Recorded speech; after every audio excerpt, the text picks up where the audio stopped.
Hello student, welcome to my YouTube channel GOVT.English।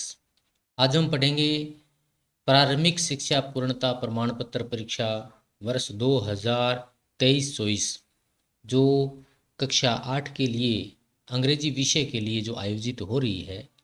उस परीक्षा में आपसे किस प्रकार से प्रश्न बोर्ड एग्ज़ाम में पूछे जाएंगे उसकी चर्चा करेंगे और इस मॉडल पेपर के आधार पर आप बच्चों को यह समझाने का प्रयास किया जाएगा कि आप इस प्रकार से अभ्यास करके आप बोर्ड में अच्छे नंबर प्राप्त कर सकते हैं और A+ ग्रेड भी प्राप्त कर सकते हैं। तो स्टूडेंट्स, अगर आप चैनल में बिल्कुल नए हो तो चैनल को लाइक करें, चैनल को सब्सक्राइब करें, वीडियो को लाइक करें, कमेंट करें, शेयर करें, अपने दोस्तों को भेजें ताकि सभी दोस्तों को इस वीडियो का फ़ायदा मिल सके। ओके, तो शुरू करते हैं मॉडल पेपर कक्षा 8 विषय अंग्रेजी का। एक एक चीज़ों को बड़े अच्छे से आपको गौर करना है। अगर आप नोटबुक में नोट करना चाहो तो आप नोट भी कर सकते हैं। तो शुरू करते हैं प्रारंभिक शिक्षा पूर्णता प्रमाण पत्र परीक्षा 2023। इसका ये मॉडल पेपर, इसमें किस प्रकार से प्रश्न रहेंगे आपसे पूछे जाएंगे। तो देखते हैं कुछ। जैसे ये प्रश्न बनता है, इस प्रकार से लिखा हुआ आ सकता है, select the correct answer. Correct answer का मतलब होता है सही उत्तर को चुनना।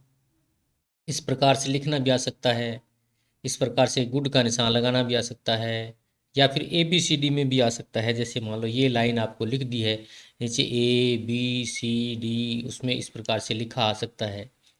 फिर भी अगर इस प्रकार से अगर प्रश्न आता है तो अपन क्या करेंगे, जैसे he is strong, he is strong यानी वो स्ट्रोंग है। स्ट्रोंग मतलब ताकतवर है। ही खालिस्तान लिफ्ट द बॉक्स, वो बॉक्स को लिफ्ट। कैन का मतलब कर सकना, नीड का मतलब ज़रूरत है। तो अगर वो स्ट्रोंग है तो वो ये काम आसानी से कर सकता है। अगर कोई व्यक्ति स्ट्रोंग है तो वो भारी चीज़ को आराम से आसानी से उठा सकता है। तो अगर इस प्रकार का सेंटेंस आता है, वो स्ट्रोंग है तो वो बॉक्स को उठा सकता है, तो अपन कैन का गुड लगाएंगे। Can, CAN, can. कैन का मतलब कि वो इस काम को करने में पूर्णतया सक्षम है। आगे देखते हैं दूसरा, राधे खालिस्तान स्विम। स्विम का मतलब होता है तैरना। Swim when he was young, कि जब, वहन का मतलब जब, ही मीन्स वह, वाज मीन्स था, यंग मानी छोटा था, यानी वह जब छोटा था, या अपने यंग के रूप में जवान भी ले सकते हैं। जब वो जवान था तो राधे क्या कर सकता था, तैर सकता था। तो ये सेल तो नहीं आएगा क्योंकि सेल तो फ्यूचर टेंस की सहायक क्रिया है। कुड आएगा इसमें, कुड। क्या आएगा, कुड आएगा, क्योंकि जब इसका सेंटेंस का अर्थ क्या बनेगा कि राधे जब जवान था तो तैर सकता था। इस प्रकार से सकता था, सकता था। ठीक है। और इसी वाक्य को अगर पहले वाक्य को देखें, पहले वाक्य में अगर यहाँ वाज आएगा, कोई वाज अगर आ जाए तो यहाँ कैन की जगह क्या लगेंगे, कुड लगाएंगे। ओके। अब ये प्रेजेंट टेंस का है तो अपन कैन लगाया है। अगर यहाँ इज की जगह वाज अगर लिखा हो तो कैन की जगह यहाँ कुड लिखा हुआ होगा, कुड। तो कुड अपन सेलेक्ट करेंगे। तो राधे स्विम वहन ही वाज, अब ये वाज आया है तो अपन इसको कैन का जो पास्ट होता है ना, कुड, उसको सेलेक्ट करेंगे। तो ये कुड आएगा इसमें। 3 नंबर है सी, खालिस्तान run fast to catch the train. अब मस्ट का मतलब होता है अवश्य ही। मस्ट का मतलब अवश्य ही। तो ये सेंटेंस ये कहता है कि सी खालिस्तान run fast to catch the train, उसको रेलगाड़ी पकड़ने के लिए तेज दौड़ना चाहिए। यानी अगर उसको रेलगाड़ी को पकड़ना है तो अवश्य ही उसको तेज दौड़ना है। तो मस्ट आएगा इसमें। क्या आएगा, मस्ट आएगा। MUST, ओके, मस्ट आएगा। चौथा सेंटेंस है वी खालिस्तान फॉलो द ट्रैफिक रूल्स। वो ये वाक्य बहुत इंपॉर्टेंट है, आपके एग्जाम में आ सकता है ये वाक्य, कि वी खालिस्तान follow the traffic rules. Traffic rule का मतलब होता है बच्चों, जब आप शहर में जाते हो या आप शहर में रहते हो तो कोई रोड को क्रॉस करते हो या कोई चौराहा आता है तो वहाँ बत्तियां लगी होती है, ट्रैफिक वाले पुलिस वाले लगे रहते हैं कि आप रुको, आप चलो, इस प्रकार से इशारा करते हैं ना।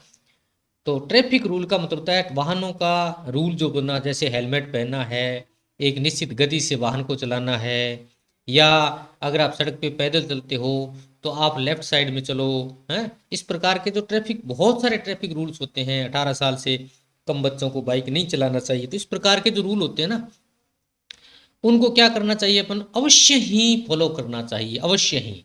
तो मस्ट का मतलब था अवश्य ही, इसका मस्ट आएगा इसमें, मस्ट। तो यहां भर देंगे मस्ट, MUST। ओके। अगर नहीं करते हैं तो फिर फाइन लगता है, ट्रैफिक रूल का पालन नहीं करते हैं तो फिर फाइन लगता है ना। और आजकल तो आप बच ही नहीं सकते, क्योंकि बाकायदा कोई चालान अगर कट जाता है तो आपके घर पे लेटर आ जाएगा। अब आप नहीं कह सकते कि मैं वहाँ नहीं था, है ना। तो इस प्रकार से ये 4 वाक्य मैंने बनाए हैं। इनको, ये वाक्य आपको ढंग से देखना है, गौर से देखना है, इस वक्त ये परीक्षा में आ सकता है। आगे है दूसरा पैटर्न जो बनाया है क्वेश्चन का, वो क्या है, fill in the blanks. Blanks का मतलब था खाली जगह। Fill in the blanks below मतलब नीचे, using had to, have to और हैज टू। चलो इन तीनों चीज़ों की अलग अलग विशेषता मैं बता देता हूँ, क्या क्या विशेषता है। कि हैड टू आता है पास्ट टेंस में, हैड टू का मतलब पास्ट टेंस में आता है, पास्ट परफेक्ट टेंस की ये सहायक क्रिया हैड। तो वैसे है पास्ट टेंस में, मानो पास्ट टेंस में हैड टू आता है, हैव टू और हैज टू ये दोनों प्रेजेंट टेंस में आते हैं।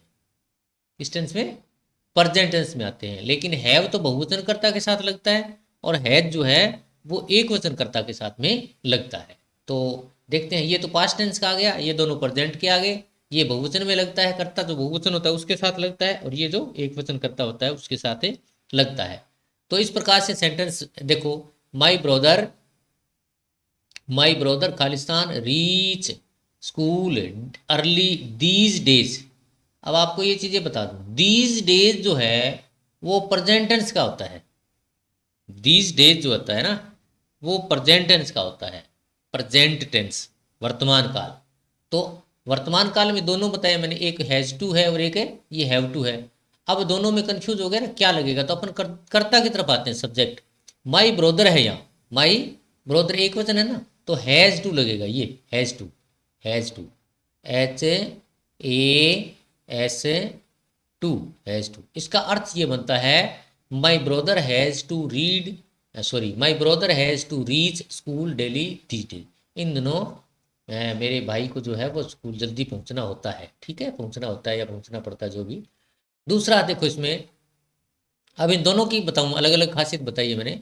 इसमें लिखा आई खालिस्तान प्ले गेम्स दीज डेज। अब देखो दीज डेज यहाँ लिखा है और यहाँ भी दीज डे लिखा है, दोनों में दीज डेज है ना, इसका मतलब दोनों प्रेजेंट टेंस में है। ये भी प्रेजेंट टेंस की है और ये भी प्रेजेंट टेंस की है, लेकिन दोनों में सब्जेक्ट अलग अलग है। यहाँ तो माई ब्रदर सब्जेक्ट है, एक वचन करता है, और यहाँ आई करता है। तो आई को हमेशा बहुवचन के ग्रुप में मानते हैं, तो इसमें लगेगा have to, I have to, इसमें हैव टू लगेगा, हैव टू, इसमें हैव टू लगेगा। ओके, ये दोनों आ गए ना, अलग अलग समझ गए। ये एक वचन के साथ में हैज टू लगता है और बहुवचन के साथ में हैव टू लगता है, अगर वाक्य में दीज डेज या दीज मंथ्स या दीज ईयर्स, यानी जो भी है दीज डेज यानी प्रेजेंट टेंस की पहचान अगर इसमें होती है तो। सातवां देखो, my brother Khalistan reach school daily those days. अब देखो इसमें दोज डेज आ गया, दोज डेज आता है पास्ट टेंस में, इसमें पास्ट टेंस में। तो यहाँ देखो पास्ट टेंस की एक ही सहायक क्रिया बताई है मैंने, एक बताया ये। तो इसको हैव टू का आप यहाँ ले आओ, यहाँ हैव टू लगा दो। हैव टू के अंदर, sorry, had to, had HAD to, had to. क्योंकि पास्ट परफेक्ट टेंस की जो हैड होता है इसमें एक वचन और बहुवचन का कोई इशू नहीं होता, दोनों में यह लगता है। अब देखो जी, पुलिसमैन, पुलिसमैन, यहाँ देखो ढंग से देखो, MEN लिखा हुआ है, पुलिसमैन, MEN क्या होता है, बहुवचन होता है। यानी पुलिसमैन ये एक सिपाही नहीं है, ये बहुत सारे सिपाही है, बहुवचन है ना। तो बहुवचन में क्या है कि पुलिसमैन को क्या करना पड़ता है, क्राउड को कंट्रोल करना पड़ता है। तो वर्तमान काल की बात है, तो वर्तमान में हैव टू आएगा, ये हैव टू, हैज टू इसलिए नहीं आएगा क्योंकि ये बहुवचन है। अगर ये एक वचन होता तो हैज टू लगता, ये पुलिसमैन है MEN, तो यहाँ लगेगा have to, policeman have to. Okay, ये चीज़ आप क्लियर होगी आपकी। अगला जो सेंटेंस है वो क्या है, क्वेश्चन ये कहता है fill in the blanks. Blanks का मतलब खाली जगह विद द प्लूरल। प्लूरल का मतलब था बहुवचन। प्लूरल्स ऑफ द वर्ड्स, यानी जो वर्ड्स दिए गए हैं ब्रैकेट में, ये जो वर्ड्स दिए गए हैं ये है ये है ये है, इनका आपको प्लूरल बनाना है, बहुवचन बनाना है गिवन इन द ब्रैकेट। यानी ब्रैकेट में जो वर्ड्स दिए गए हैं उनका आपको बहुवचन बना करके लिखना है। तो देयर आर मैनी टाल ट्री, टाल ट्री है ना, तो आप टाल ट्रीज करोगे, ट्रीज, और इसको यहाँ लिख दोगे। हो गया क्लियर। अब देखो हाउ मैनी स्टूडेंट एक वचन है तो आप एस स्टूडेंट्स लगाओगे, स्टूडेंट्स, और इसको यहाँ लिख दोगे। ओके। और राधिका परचेज्ड बुक है एक वचन, तो इसके साथ में एस लगाओगे, इसको बुक लगा करके, बुक्स को लगा करके यहाँ ले आओगे, बुक्स।